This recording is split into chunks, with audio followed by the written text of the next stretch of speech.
As we were leaving the house today, my beautiful daughter Elia decided that she wanted me to remember her all day, so she stuck a sticker on top of my chest as we were leaving the house, so I left it there. But besides that, this shirt, it says mise en place. And for those of you who do not know, mise en place simply means everything in its place.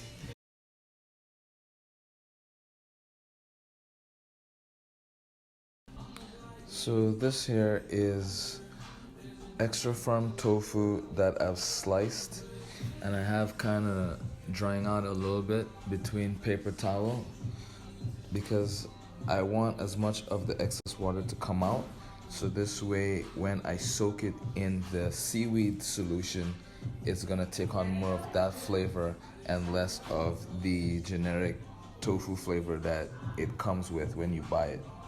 So this is gonna sit here. I'm gonna change the paper out once or twice, and then I'm gonna create a seaweed solution and let the tofu sit in it until tomorrow.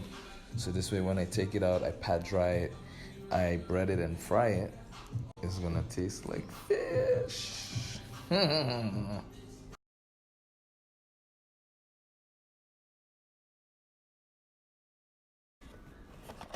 So right here you see I have the two types of seaweed, and this I sprinkle some on it like I'm seasoning it, and then I just mixed in a good bit of it into water. This is gonna bloom and do its thing, and tomorrow it's gonna be amazing. Fingers crossed. And the two seaweeds that I used was the dulse and the kelp seaweed, and they provide this amazing seafood ocean kind of flavor to whatever it is that you're using, right? And I soaked my tofu in it, which is this right here. So I'm just letting these dry just a little bit because I don't want too much moisture when I cook them later on. So this is gonna be here. So we're gonna season that with salt and pepper. We're gonna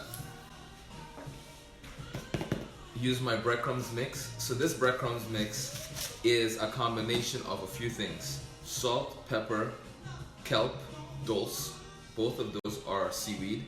Also, Guyanese peppers. You don't have to use Guyanese peppers, but I use these because my uncle brought them for me from Guyana when they were in South America a couple months ago. So these are dried chilies. Crushed some of those, I put them in here. Also Japanese breadcrumbs, and then saltine crackers, crushed really fine. So this is our breading for this sandwich that we're gonna make. Stay tuned, guys and ladies and children. See you soon.